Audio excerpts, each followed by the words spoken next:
आलेली आहे. त्याच्यामुळे महाराष्ट्रातल्या आणि देशातल्या तमाम मराठी जनांना, हिंदू जनांना लक्षात आलं असेल माझ्यासमोर कोण बसलाय. कारण जय महाराष्ट्र आवाज घुमवणारे बाळासाहेब ठाकरे, त्यानंतर उद्धवजी ठाकरे आज या स्टुडिओमध्ये आपल्याबरोबर उपस्थित आहेत. गेल्या 1 महिन्यापासून महाराष्ट्रात, देशात जे एक राजकीय वादळ निर्माण झाल्याचा भास निर्माण केले जातोय, त्याचे संपूर्ण केंद्रबिंदू उद्धव ठाकरे आहेत.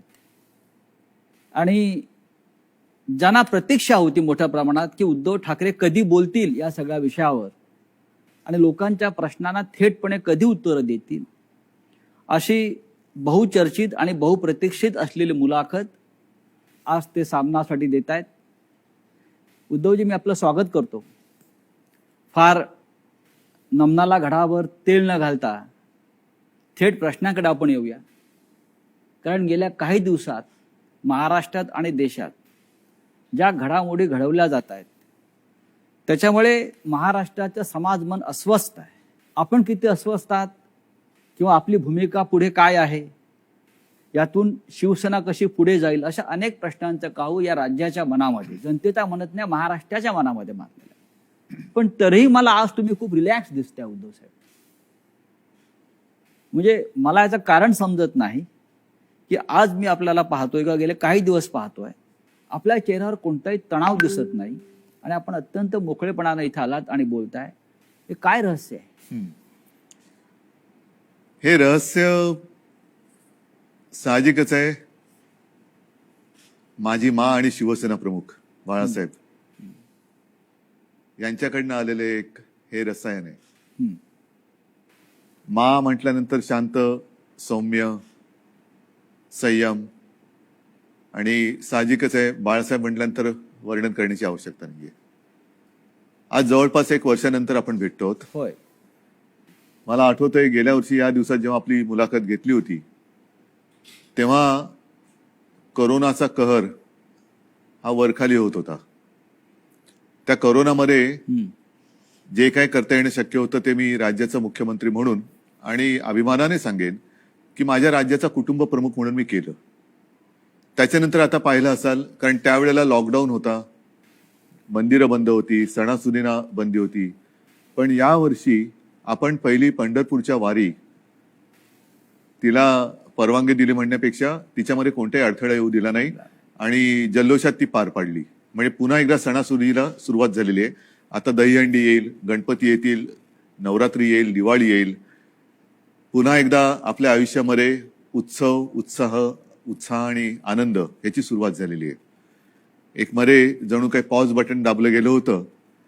आपल्या सगळ्यांच्या सहकार्याने आपण कोरोनातून आणि त्या संकटातून बाहेर पडलो. मला आनंद आहे. आता आपण सुरुवातीला जे म्हटलं की एक वादळ आल्याचा आभास होतोय. वादळ म्हटल्यानंतर पालापाचोळा उडतो. तो पालापाचोळा उडतोय सध्या, आणि तो पालापाचोळा एकदा बसला की खरं दृश्य हे लोकांसमोर नक्कीच येणार आहे. मी शांत कसा, तर मला चिंता नाहीये. चिंता माझी नाहीये, शिवसेनेची तर बिलकुल नाहीये. हां, थोडीफार जी आहे ती नक्कीच मराठी माणसांची आणि हिंदूंची आहेच, हिंदुत्वाची आहे. याचं कारण हिंदू द्वेष्टे हे आपल्या घरातच आहेत.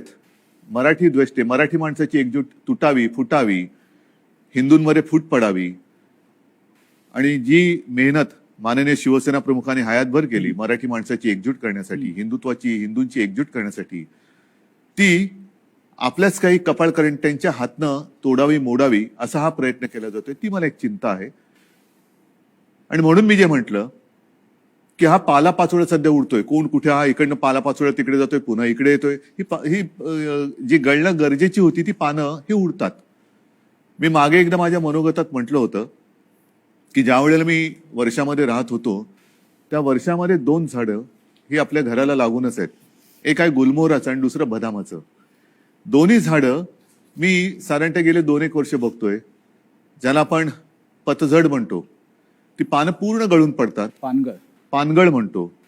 ती पानं पूर्ण गळून पडतात, अशा काड्या राहतात. आपल्याला वाटतं या झाडाला काय झालं, पण 2 ते 3 दिवसात पुन्हा नवीन कोंब येतात, अंकुर येतात, आणि मी बघितले 8 दिवसामध्ये 10 दिवसात ते बदामाचं झाड सुद्धा हिरवगार झालं, गुलमोहर सुद्धा हिरवागार वा, झाला. वा. म्हणून जी सडलेली पानं असतात ती झडलीच पाहिजेत. ती झडतायत पानं, ती सडलेली पानं आहेत. म्हणजे आता पानं झडून पडतायत. आता सडलेली पानं झडतायत. ज्यांना त्या झाडाकडनं सगळं काही मिळालं, सगळा रस मिळाला, सगळं मिळालं म्हणून त्यांचा टवटवीतपणा होता, ती पानं सगळं झाडाकडनं घेऊन ती गळून पडतायत. आणि हे बघा कसं उघडं बोडकं झाले झाड, असं ते दाखवायचा प्रयत्न करतायत. पण दुसऱ्या दिवशी आपला माळीबुवा येतो, ती झाड सगळी पुन्हा ती पानगळ केराच्या टोपलीत घेतो आणि घेऊन जातो. आता ती प्रक्रिया सुरू आहे केळ्याच्या टोपलीत झडलेली सडलेली पानं टाकण्याचा. आता सुरू झाले, आता नवीन कोंब फुटायला लागलेले आहेत. आणि शिवसेना आणि तरुण युवा हे नातं हे शिवसेनेच्या जन्मापासूनच आहे. नक्कीच, कारण वयाच्या 80 हा, मात्र एक आहे, अजूनही काही ज्येष्ठ शिवसैनिक ते येऊन येऊन भेटतायत, ज्यांनी बाळासाहेबांसोबत काम केलेलं आहे, पहिल्या पिढीचे ज्यांना म्हणू, आणि तो संघर्ष त्यांनी पाहिलेला आहे, संघर्ष केलेला आहे. त्यांना शिवसेना म्हणजे नेमकं काय ते कळलेलं आहे. त्यांना आतापर्यंत अनेकांना शिवसेनेकडनं काही मिळावं अशी अपेक्षाच नव्हती, आजही नाहीये, पण ते येऊन येऊन आशीर्वाद देत आहेत. तुम्ही आता मगाशी वर्षाचा उल्लेख केलात, मलबार हिलवरचं वर्षा बंगला, मुख्यमंत्र्यांचं निवासस्थान. आणि मगाशी मी आपल्याला म्हटलं की आपण खूप रिलॅक्स दिसताय, पण मला असं दिसतंय की मलबार हिलवरून आपण परत मातोश्रीला आल्यावर जास्त रिलॅक्स झालं. जास्त माझं घर आहे ते. म्हणजे मी तुम्हाला एक सांगतो मुद्दामून, ह्या काही हे माझे अनुभव आहेत. जेव्हा माझी शस्त्रक्रिया झाली, 2 शस्त्रक्रिया झाल्या होत्या, तो एक अनुभव माझा वेगळा आहे. तो कधीतरी तो फार विचित्र अनुभवातून मी गेलो आणि ठीक आहे. पण त्यावेळेला जेव्हा अॅनेस्थेशियामधनं मला जागवलं, मुख्यमंत्री होतो ना, शस्त्रक्रिया झाली, ऑपरेशन थिएटर मधनं बाहेर ते अॅनेस्थेशियातून बाहेर आल्यानंतर काढताना मला डॉक्टरने विचारलं, सर कुठे जायचं, मातोश्री की वर्षा? मी पटकन म्हटलं मातोश्री. आणि मग डॉक्टरने सांगितलं, डॉक्टर मला तुम्ही गुंगीत सुद्धा विचारलं असतं ना अॅनेस्थेशिया दिल्यानंतर सुद्धा, तरी मी मातोश्री हेच उत्तर दिलं असतं. म्हणजे तुमची इच्छा नियतीने पूर्ण केली असं म्हणताय तुम्ही मातोश्रीत येण्याची? नियती ही म्हटलं तर असते, म्हटलं तर नसते. मुळामध्ये माझी वर्षामध्ये जाण्याची इच्छा होती का? हा, ह्याचा अर्थ ते आता मुख्यमंत्रीपद गेले म्हणून मी वाईट असं नाही, ते एक वैभव आहे. म्हणजे त्या मुख्यमंत्री पदाचा, वर्षाचा मी अजिबात अनादर करणार नाही. ती एक वेगळी वैभवशाली वस्तू आहे. महाराष्ट्राचं मुख्यमंत्रीपद हे मोठं वैभवशाली पद आहे, जबाबदारीचं पद आहे. त्याचा पूर्ण आदर ठेवून मी कधीच वैयक्तिक अशी स्वप्न बघितली नव्हती. पण त्यावेळेला जे घडलं ते आजच्या लोकांना, ज्यांना आपण विश्वासघातकी म्हणू, त्यांना ते पूर्ण माहिती आहे कसा पाठीत वार केला गेला आणि कोणत्या परिस्थितीत महाविकास आघाडीला आपल्याला जन्म द्यावा लागला. हो, पण तुम्ही इस्पितळात असताना, तुम्ही गुंगीत असताना तुमचं सरकार पाडण्याचा प्रयत्न होत होता. त्या विषयावर बोलू का? असं साधारण तुम्ही सुद्धा कारण मला कुठेही त्या माझ्या अनुभवातनं सहानुभूती नकोय. तो फार वाईट अनुभव होता. मानेची शस्त्रक्रिया ही कोणत्याही डॉक्टरने किंवा कोणालाही ज्याला माहिती आहे त्याला विचारले की त्याच्यामध्ये धोके काय असतात, ह्याची कल्पना मलाही होती, पण ती करणं मला गरजेची होती. ती केल्यानंतर पहिली शस्त्रक्रिया झाली, त्यातून मी चांगला बाहेर पडलो होतो. अचानक एक 5-7 दिवसानंतर सकाळी जाग आल्यानंतर, खरं म्हणजे त्या दिवशी मला डॉक्टरने सांगितलं होतं की उद्धवजी उद्या आपल्याला जिना चढायचा आहे. तर मी मानसिक तयारीत होतो की आज जिना चढायचं, एक पाऊल पुढे जायचंय. सकाळी जाग आल्यानंतर जरा थोडासा एक आळस द्यायचा प्रयत्न केला तर मानेमध्ये जो एक असा क्रॅम्प म्हणतो असा आला आणि माझी मानेखालची सगळी हालचाल बंद झालेली. म्हणजे मला श्वास घेताना मी बघत होतो, माझं पोटही हलत नव्हतं. पूर्णपणे मी निश्चल झालो होतो. एक ब्लड क्लॉट तिकडे आला होता. सुदैवाने डॉक्टर वगैरे सगळे जागेवर होते आणि ज्याला तो गोल्डन आवर म्हणतात, त्या गोल्डन आवरमध्ये ते ऑपरेशन झालं, म्हणून मी तुमच्यासमोर आज उभा आहे. त्या काळामध्ये माझ्या कानावर येत होतं, माझे हातपाय हलत नव्हते, बोटं हलत नव्हती. सगळ्यात टेन्शन मला होतं की समजा कुठे काय डास चावला, मुंगी चावलं तर खाजवायचं कसं. हा एक वेगळा विचित्र भाग होता. पण त्या काळात माझ्या कानावर येत होतं की काही जण मी बरा व्हावा म्हणून देवावरती अभिषेक करत होते आणि काही जण मी असाच राहावा म्हणून देव पाण्यात बुडून बसले होते. देव पाण्यात बुडून बसलेले लोक आता पक्ष बुडवायला निघालेत. आणि तेव्हा हे पसरवलं जात होतं की हा काय आता उभा नाही राहत, आपलं काय होणार, तुझं काय होणार. म्हणजे ज्या काळामध्ये आपल्या पक्षाला सावरण्याची वेळ होती, आपला मी पक्षप्रमुख, कुटुंब प्रमुख, शस्त्रक्रिया झाल्यानंतर माझी हालचाल होत नव्हती, त्या काळामध्ये ह्यांच्या हालचाली जोरात होत होत्या. हे नाही म्हटलं तरी एक मला वेदनादायी एक सत्य हे आयुष्यभर माझ्यासोबत राहणार की जेव्हा, आणि मी तुम्हाला जबाबदारी दिली होती पक्ष सांभाळायची, नंबर 2चं पद होतं, पक्ष सांभाळायला म्हणून पूर्ण विश्वास दिला होता. तो विश्वासघात तुम्ही, मी हॉस्पिटलमध्ये असताना, म्हणजे माझी हालचाल बंद होती तेव्हा तुमची हालचाल जोरात होती, आणि ती सुद्धा पक्षाच्या विरोधात. शिवसेनेच्या विरोधात किंवा शिवसेनेच्या बाबतीमध्ये हे विश्वासघाताचं राजकारण वारंवार का होतं? ह्याचं कारण शेवटी आम्ही पक्ष हा प्रोफेशनली नाही चालवत असं मी म्हणेन. हम्म. तुम्ही सुद्धा गेले अनेक वर्ष शिवसेना अनुभवतात, शिवसैनिकच आहात तुम्ही, पण एक परिवार म्हणून आपण बघत आलेलो आहे. बाळासाहेबांनी आम्हाला तेच शिकवलं, महाने तेच शिकवलं की एकदा आपलं म्हटल्यानंतर आपलं, त्याच्यावरती कदाचित जो राजकारणामधला गुन्हा किंवा चूक असेल ती आमच्याकडनं वारंवार होते, ती म्हणजे एखाद्यावरती विश्वास टाकला म्हणजे आम्ही त्याच्यावर अंधविश्वास टाकतो. पूर्ण जबाबदारी, मग त्याला ताकद देणं असेल, शक्ती देणं असेल. म्हणजे 2014 साली जे आत्ता आम्ही हिंदुत्व सोडलंय म्हणून आवई उठवतायत, मारतायत, बोंब मारतायत, त्यांना मला हाच प्रश्न विचारायचा आहे की 2014 साली भाजपाने युती तोडली होती तेव्हा आपण काय सोडलं होतं? काहीच सोडलं नव्हतं. आजही नाही सोडलेलं हिंदुत्व. पण तेव्हा जो एक मधला काळ आला होता, विरोधी पक्ष एक शिवसेना झाली होती, म्हणजे अनेकांना असं वाटलं होतं की शिवसेना आता संपेल, पण शिवसेना एकाकी लढली आणि 63 आमदार निवडून गेले. त्या काळामध्ये विरोधी पक्षाची जी जबाबदारी आपल्यावरती आली तेव्हा सुद्धा मी पद कोणाला दिलं होतं? आता सुद्धा जर भाजपनी आत्ता जे केलेलं आहे हे माझ्याशी बोलणी केल्याप्रमाणे हे आत्ता केलं, हे बोलणी केल्याप्रमाणे तेव्हा केलं असतं तर सन्मानाने झालं असतं. देशभरामध्ये पर्यटन करण्याची गरज लागली नसती. आणि असं मी ऐकलं, असं मी वाचलं, माझ्याकडे माहिती नाही, पण हजारो कोटी रुपये खर्च केले गेले. विमानांचा खर्च, हॉटेलचा खर्च, हे त्याच्यानंतर काही आणखीन अतिरिक्त खर्च म्हणजे खोक्यातला असेल. त्या खोक्यात काय दडलंय हे ज्याचं त्याला माहित, देणाऱ्याला आणि घेणाऱ्याला कळलं असेल. पण हे फुकटात झालं असतं ना, आणि सन्मानाने झालं असतं. हेच तर मी सांगत होतो. मग का घडवलं? कारण त्याने शिवसेना संपवायची. जे शिवसेनेबरोबर ठरवलं होतं 2.5 वर्षाचं मुख्यमंत्री पद, हेच तर तुम्ही आता केलं. आणि ते जर केलं असतं तर निदान 5 वर्षामध्ये भारतीय जनता पक्षाला एकदा तरी 2.5 वर्षात मुख्यमंत्री पद मिळालं असतं. ही जी काय आता सोंग ढोंग करतायत आम्ही शिवसेनेला, आता ही शिवसेना ते म्हणतात ती शिवसेना नाहीये. हे सगळं तोडफोड करून त्यांचं समाधान होत नाही, त्यांना शिवसेना संपवायची आहे. यांचा वापर करून ते शिवसेना संपवायला का संपवायचे असं वाटतं आपल्याला? कारण आतापर्यंत गेल्या 56 वर्षात शिवसेना संपवण्याचे प्रयत्न अनेक आणि प्रत्येक वेळेला शिवसेना अधिक जोमाने आणि तेजाने उभी राहिलेली आहे. आता सुद्धा त्यांना हिंदुत्वामध्ये भागीदार नको असेल, पण माझं नेहमी असंच म्हणणं आहे की शिवसेना प्रमुखांनी हिंदुत्वासाठी राजकारण केलं, कारण हिंदुत्व मजबूत व्हायला. हे जे करतायत ते राजकारणासाठी हिंदुत्व वापरतायत. हा आमच्या आणि त्यांच्या हिंदुत्वातला फरक, जे विचारतात ना तुमचं आणि भाजपचं हिंदुत्वामध्ये फरक काय, तो हाय.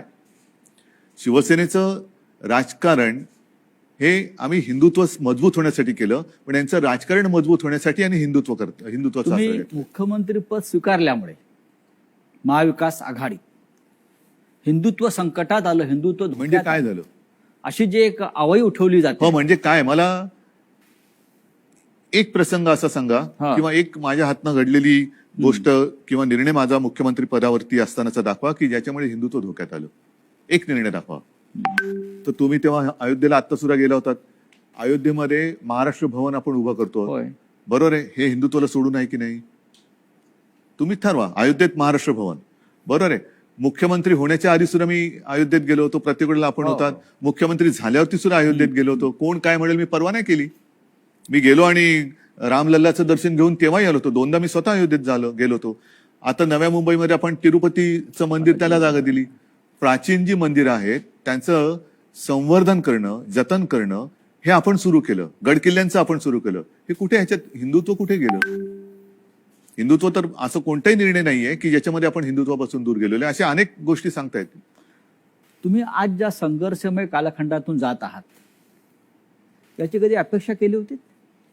बघा, शेवटी शिवसेना आणि संघर्ष हे तर एकमेकाच्या पाचवीला पुजलेले आहेत. आणि मागे कोणीतरी असं म्हणालं होतं, ते मला वारंवार त्याचा अनुभव येतोय, की शिवसेना ही एक तळपती तलवार आहे. ती जर मॅनेमध्ये ठेवली तर ती गंजते. त्याच्यामुळे ती तळपलीच पाहिजे. आणि तलवार तळपणं म्हणजे संघर्ष आलाच. अर्थात याचा अर्थ अर्थार्थी कोणी घेऊ नये की तलवारीने वार कराबिरा, असं नाही माझं म्हणणं. ही एक उपमा आहे. आणि त्याच्यामुळे संघर्षासाठीच तर शिवसेना जन्माला आली. त्यावेळेला मराठी माणसासाठी, भूमिपुत्राच्या न्याय हक्कासाठी शिवसेनेचा जन्म झाला. त्याच्यानंतर हिंदुत्वासाठी शिवसेना लढली. मग ते 92-93 साल असेल किंवा कधी असेल. त्याच्यामुळे शिवसेना आणि संघर्ष, जिथे अन्याय तिथे वार, हे शिवसेनेचं ब्रीदवाक्य आहे. ज्या ठाण्यानं शिवसेनेला पहिली ताकद दिली, म्हणजे शिवसेना प्रमुख बाळासाहेब ठाकरे आणि ठाण्यांचं एक भावनिक नातं होतं. एक पहिला भगवा झेंडा जो आहे हा ठाण्यात फडकला आणि बाळासाहेब अभिमानानं त्यांच्या संपूर्ण कालखंडात जीवनाच्या सांगत राहिले की ठाण्यानं मला पहिली सत्ता दिली. त्याच ठाण्यातून शिवसेनेला आव्हान उभं राहिलं. ठाणेकर सुज्ञ आहेत. हे जे पालापाचोळा जो आहे ते म्हणजे काय ठाणेकर नाहीत. ठाणेकर आणि ठाणेकर नागरिक, शिवसेनेचे ठाणे आणि ठाण्याची शिवसेना, हे जे नातं आहे ना, हे ह्या पालापाचोळ्याला तोडता नाही येणार. त्याच्यामुळे मी तर म्हणेन पूर्ण महाराष्ट्र आणि ठाणं सुद्धा, अर्थात त्याच्यात आलं मुंबई सुद्धा आली, सगळेजण निवडणुकांची वाट बघतायत. आणि म्हणून माझं मत हेच आहे की याच्या पुढे एक असा कायदा झाला पाहिजे की ज्यांना कोणाला युती करायची असेल, त्या दोन्ही पक्षांचं, 3 पक्षांचं, 10 पक्षांचं जे काय कडवळ तुम्हाला करायचं असेल ते करा. मात्र तुमच्यामध्ये करार मदार काय झालेला आहे तो जनतेसमोर ठेवा. जागा वाटप किती होणार आहे, कोणत्या ध्येयावरती, धोरणावरती तुम्ही युती करणार आहात, काय पुढे करणार आहात, हे करा. म्हणजे काय झालं असतं, एक तर जे माझं आणि भारतीय जनता पक्षाचं ठरलं होतं ते जे आता आधी नाकारून आता त्यांनी ते केलं, हे आधी जनतेसमोर उघडपणाने आलं असतं. दुसरी गोष्ट, निवडणुकीनंतर जे काय त्यामुळे मला करावं लागलं, महाविकास आघाडीचा जन्म नसता झाला. तो महाविकास आघाडीचा जन्म आम्ही दिला तेव्हा सुद्धा तुम्ही बघितलं की आम्ही शपथ जी मी घेतली ती शिवतीर्थावरती घेतली. छत्रपती शिवाजी महाराजांच्या पुतळ्याच्या आणि बाळासाहेबांचं स्मारक आहे तिकडे, त्या साक्षीने घेतली. हजारो लाखो लोक आणि शिवतीर्थ हे भगवं पूर्ण फुलून गेलं होतं, ओसांडून वाहत होतं पूर्ण. म्हणजे जर लोक नाराज असतील तर तिकडे कोणी आलं नसतं. पण तरी देखील माझं मत असं आहे की आता निवडणुका घ्या.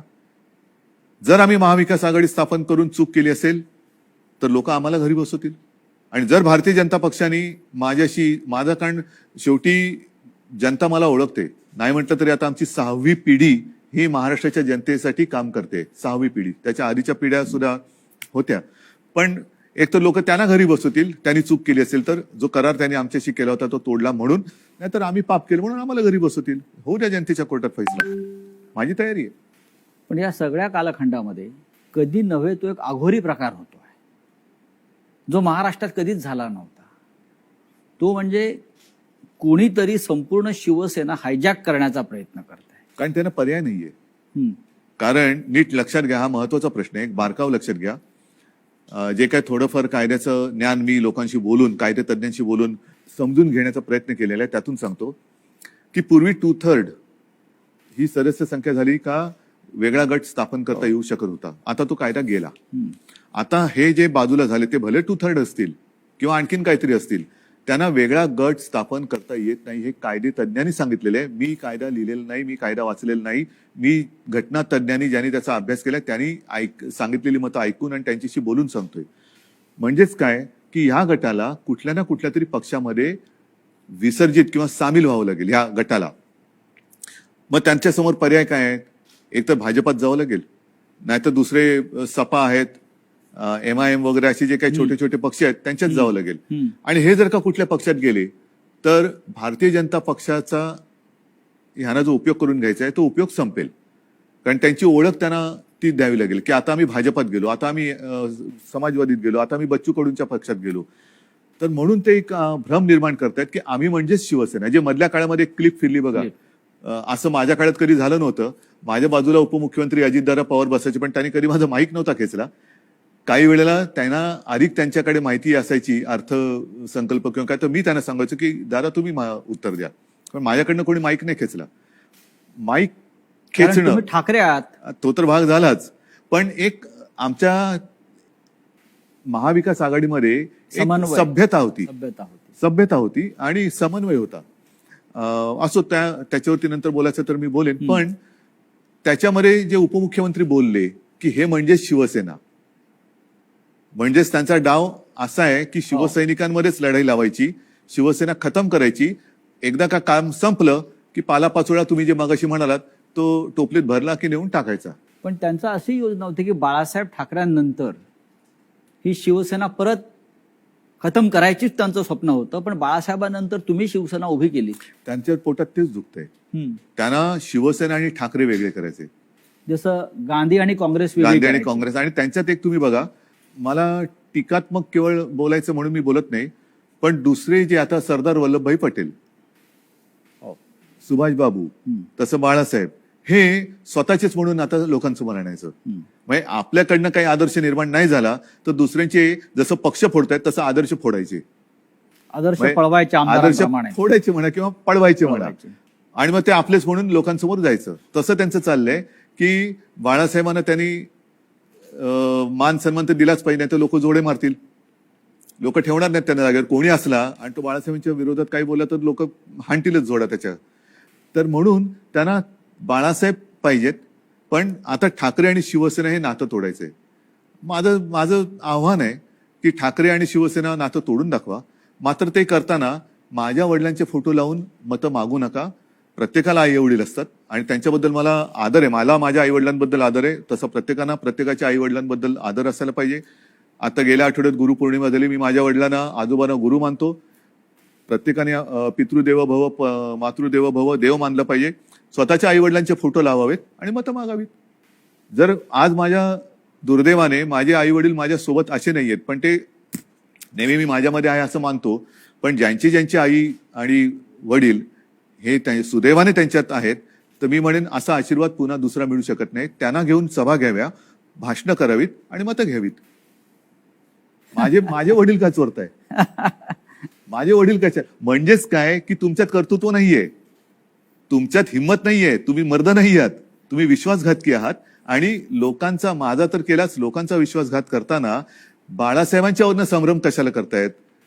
तुमच्यात तुमचा मर्दाचा चेहरा घ्या आणि जा पुढे आणि मागा मतं. नाही, पण निवडणूक आयोगापुढे आता एक नवीन खटला उभा राहतो आहे, तो म्हणजे धनुष्यबाण कोणाचं चिन्ह, जे शिवसेनेचं जे लोकांपर्यंत पोहोचलं. बघा, मला अजूनही देशाच्या घटनेवरती भरोसा आहे, कायद्यावरती भरोसा आहे.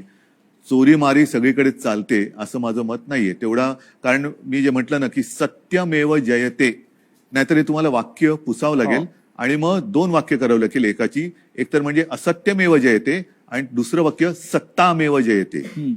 त्याच्यामुळे सत्तामेव जयते पुढे तुम्ही असत्य घेऊन जर का करणार असाल तर ते काही लोक खपून नाही घेणार. आज वेळ अशी आणलेली आहे, हे दुर्दैव आहे महाराष्ट्राचं म्हणतो, की ठाकरेंना पुरावे द्यावे लागतात शिवसेना नाही. खरी किंवा खोटी. नाही, लोक वाट बघतायत निवडणुकांची, म्हणजे आम्हाला पुरावा द्यायची गरज नाही. लोक म्हणतात की आम्हाला निवडणुका येऊ दे, ध्यानच पुरून टाकतो. बरं, जनताच पुरावा देईल. जनताच त्यांना पुरून टाकेल राजकारणामध्ये.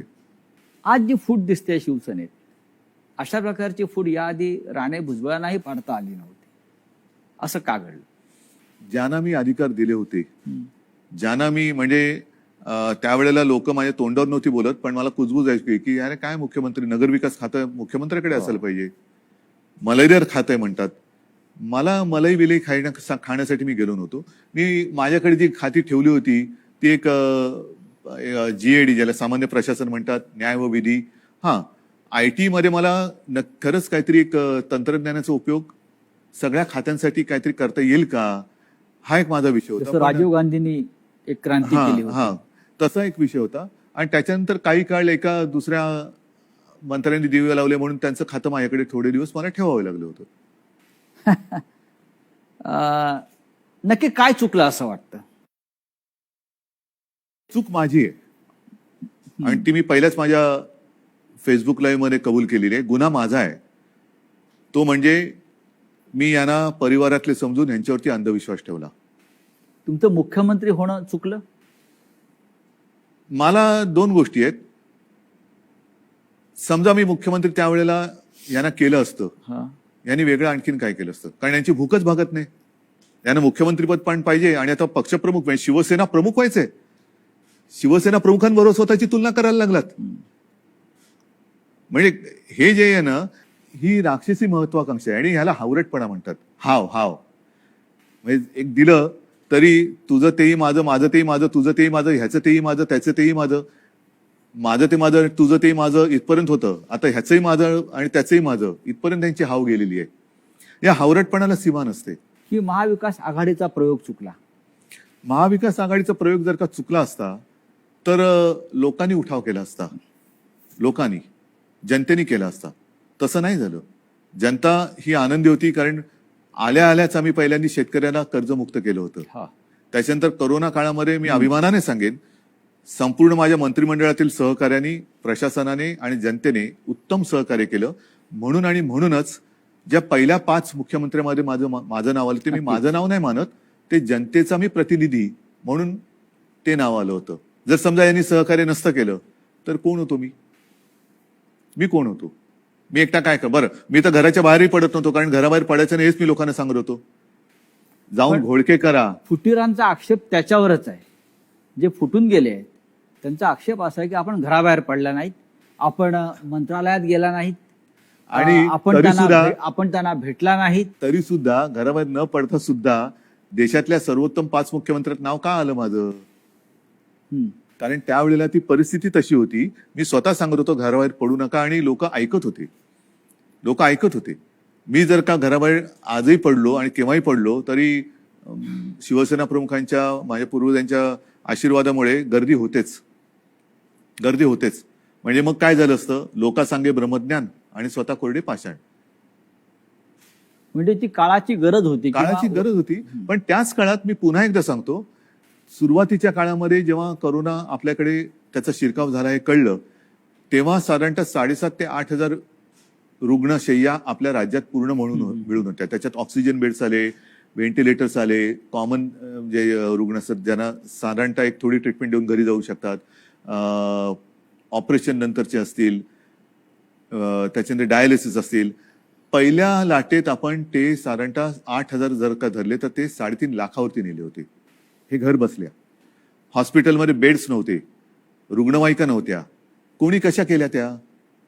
कोरोनाच्या टेस्टसाठी आपल्या राज्यात फक्त 2 प्रयोगशाळा होत्या. एक कस्तुरबामध्ये, दुसरे NIV एक पुणे. त्या आपण 600च्या वर केल्या घरी बसून. पण त्याच्याविषयी 50 आमदारांना कौतुक नाहीये. त्यांना तुम्ही निधी दिलेला नाही म्हणतायत आणि तुम्ही हिंदुत्व सोडलं असं म्हणतायत. त्याच्यामुळे ते सोडून गेले. तुम्ही महाराष्ट्रासाठी जे काय केलेलं आहे, कोरोनाच्या संकटातून राज्याला वाचवलेलं आहे, लोकांना जीवदान दिलेलं आहे. महाराष्ट्रामध्ये नद्यातून प्रेत वाहून तुम्ही दिली नाहीत.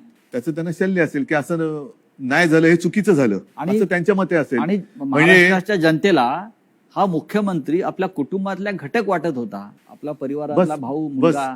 त्याच्यामुळे मला या विश्वासघातकांना माझ्याबद्दल काय वाटतं ह्याची चिंता नाहीये. मला माझ्या महाराष्ट्रातल्या जनतेला, मी त्यांच्या कुटुंबातला वाटतो. ह्याच्यात असं भाग्य हे फार क्वचित कोणाच्या नशिबी येतं. ते मला नाही वाटत त्यांच्या नशिबी आलं असेल. कारण यांच्या डोक्यावरती जरी काही पदं आता मिळाली, कारण अजूनही हम तुम एक कमरे में बंदो असं यांचं मंत्रिमंडळ आहे, त्याच्यामुळे त्याचा विस्तार कधी होणार आहे माहिती नाही. पण हे मंत्री जरी किती झाले तरी कपाळावरती जो घाताचा शिक्का बसलाय तो नाही पुसता येणार. तुम्हाला असं वाटत नाही का की जे तुम्हाला सोडून गेलेले आहेत मोठ्या प्रमाणात त्यांनाच तुम्ही सर्वाधिक दिलेलं आहे? आणि ज्यांना मिळालं नाही किंवा ज्यांना कमीत मिळालं ते आपल्या बरोबर राहिले. मला हेच म्हणायचं, ही शिवसेनेची ताकद आहे. शिवसेनेची ताकद काय की सामान्यांना बाळासाहेबांनी असामान्यत्व दिलं. आता पुन्हा एकदा या सामान्यातून असामान्य लोक घडवण्याची वेळ आलेली आहे. आणि म्हणून मी माझ्या तमाम शिवसैनिकांना आणि माझ्या माता भगिनींना, बांधवांना विनंती करतो की चला परत उठा. आता पुन्हा एकदा सामान्यांना असामान्य बनवूया. कारण हे साधी लोक होती आणि ह्यांना ती चूक, मी पुन्हा तेच म्हणेन की ही चूक माझी आहे की त्यांना ताकद दिली. पण त्या ताकदीने ते उलटा वार नुसता नाही केला, तर राजकारणामध्ये ज्या आईने जन्म दिला त्या आईला गिळायला निघालेली अवलाद आहे. नुसतं आईवरती वार करणारे आपण म्हणत होतो तशी नाहीये. ही राजकारणात ज्यांनी यांना जन्म दिला त्या आईला म्हणजे शिवसेनेला गिळायला निघालेली अवलाद आहे. ज्या पण तेवढी ताकद हो. त्यांच्यामध्ये नाहीये, कारण शेवटी आई ही आई असते. नक्कीच. तुम्ही आईचा उल्लेख केला. कालपर्यंत हे सगळे लोक या शिवसेनेला आपली आईच मानत होती.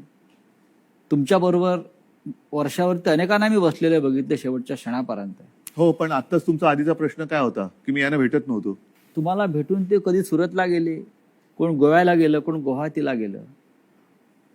50 खोक्यांची इतकी ताकद असू शकते जी निष्ठा विकत घेऊ जाऊ शकते. निष्ठा नाही विकली जात. विकली जाते ती निष्ठा नसतेच.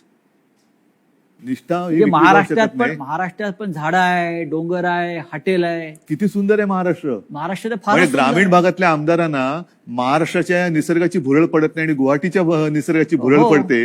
म्हणजे मला कळतच नाही, मग तुम्ही महाराष्ट्राच्या मातीत कसे काय जन्माला आलात. ज्या महाराष्ट्राच्या मातीत जन्माला आलात त्या मातीची तुम्हाला ओढ नाही, प्रेम नाही, त्या मातीची तुम्हाला कधी वैभव दिसलं नाहीये. काय मी स्वतः कलाकार आहे, मी माझ्या त्याच्यावरनं सुद्धा त्यावेळेला चेष्टा झाली होती. पण मी गडकिल्ल्यांची फोटोग्राफी केलेली आहे, पंढरपूरच्या वारीची केलेली आहे. आणि त्यावेळेला तुम्ही महाराष्ट्र बघितला, एवढा त्या पावसाळ्याच्या सुमारास मी सगळी फोटोग्राफी केलेली, एवढा नटलेला थटलेला आणि छान काय काय दऱ्या खोऱ्या एवढ्या फुलांनी बहरून जातात. तुम्हाला आम्ही तर शहरी बाबू, तुम्ही ग्रामीण भागातले, तर ग्रामीण भागात राहून तुम्हाला महाराष्ट्राचं सौंदर्य दिसत नाही, त्याचं वर्णन करावं असं कधी वाटलं नाही. आणि डायरेक्ट गुवाहाटी, मी गुवाहाटी का वाईट नाही म्हणत, प्रत्येक प्रदेश चांगला आहे, पण ह्याला हे काय मातीसाठी करणार. इतिहास काळापासून दिल्ली आणि महाराष्ट्राचा कायम झगडा आहे. मग औरंगजेब, छत्रपती शिवाजी महाराज असतील, संभाजी महाराज असतील, दिल्लीने महाराष्ट्रावर सतत पाठीमागून वार केले किंवा महाराष्ट्र संपवण्याचा प्रयत्न. कारण काय हे आणि आता आजही तेच चित्र आहे. ह्याच्या मुळाशी जाण्याची आता गरज की वाटते की आजही शिवसेनेचा सूड घेण्यासाठी ते बाळासाहेब ठाकरेंच्या अस्तित्वाला सुरुंग लावत आहे. मान्य, पण ह्याच्या मुळापर्यंत जायची गरज आहे. कारण जोपर्यंत हे दिल्लीत गेले नव्हते तोपर्यंत बाळासाहेब ठाकरेच यांना जपत आले होते. बाळासाहेबच यांना वाचवत आले होते आणि वाचवलं होतं एका हिंदुत्वाच्या ध्यासापायी, वेडापायी. मग दिल्लीत बसल्यावरती असं त्या दिल्लीच्या खुर्चीला काय असं वेगळा काय स्प्रे मारला की काय झालं की तुम्हाला ज्यांनी जपलं त्यांनाच तुम्ही संपवायला निघालात. ज्या शिवसेनेनी बाबरीची जबाबदारी तेव्हा घेतली होती शिवसेना प्रमुखांनी, त्या शिवसेनेला तुम्ही हिंदुत्व सोडलं म्हणून संपवायला निघालात. बरं, आम्ही काँग्रेस बरोबर गेलो म्हणून तुम्ही म्हणता हिंदुत्व सोडलं. मग मुफ्ती महमद आणि मेहबूबा मुफ्ती बरोबर तुम्ही गेला होता, ते काय होतं, काय सोडलं तर तुम्ही. मग तेव्हा तर आम्ही आता तुम्हाला वाटतं हिंदुत्व सोडले, जे सोडलं नाही, पण तेव्हा तुम्ही लाच सोडली होतीत ना. काय मेहबूबा मुफ्ती आज सुद्धा वंदे मातरम म्हणतात की भारत माता की जय बोलतात, हे माहिती असून सुद्धा तुम्ही मला हे त्यांनी एकदा सांगितलं होतं की तिकडे निवडणुका घेऊन दाखवा असं अतिरेक्यांनी आव्हान दिलं, म्हणून आम्ही निवडणुका घेऊन दाखवल्या. सरकार बनवून दाखवा म्हणून आम्ही त्यांच्याबरोबर सरकार बनवून दाखवलं. पण सरकार बनल्यानंतर मला वाटतं मुफ्ती महमद सईदनी अतिरेक्यांचा आणि पाकिस्तानला त्यांनी धन्यवाद दिले होते काश्मीर खोऱ्यात शांततेत निवडणुका होऊ दिल्यामुळे. मग कोणाला काय दाखवलं तुम्ही, कोणाला काय दाखवलं. म्हणजे बरं, आता सुद्धा ते बिहारमध्ये जे बसलेत नितीश कुमार बरोबर, नितीश कुमार हिंदुत्ववादी आहेत का. कारण मला जे आठवतं त्याच्याप्रमाणे त्यांनी एकदा संघमुक्त भारत असा नारा दिला होता. संघमुक्त भारत असं शिवसेनेने कधी दिला नाही. राम मंदिराच्या प्रश्नावर रामविलास पासवान एनडीएतून बाहेर पडले होते, तरी ते त्यांना प्यारे होते. हो, आम्ही तो उलट म्हणत होतो की विशेष कायदा बनवा. 5 वर्ष 7 वर्ष झाली तरी ते विशेष कायदा बनवून राम मंदिर बनवू शकले नाही. ते न्यायालयाने निकाल दिला. या देशातला समस्त विरोधी पक्ष आणि प्रादेशिक पक्ष संपवले जातात आणि मित्र पक्ष पण, आणि हा मित्र पक्ष. असं तुम्हाला काय दिसतंय का कारस्थान किंवा अशा प्रकारचं सुधार. बघा, मला असं वाटतं हा ज्याचा त्याचा प्रश्न आहे. जे आता सरन्यायाधीश बोललेत मध्ये, ओझर तर मी वाचलं की आपल्या देशात विरोधी पक्षाला शत्रू समजू नका. विरोधी पक्षांनी सुद्धा जबाबदारीने वागलं पाहिजे आणि सत्ताधारी पक्षांनी सुद्धा जबाबदारीने वागलं पाहिजे.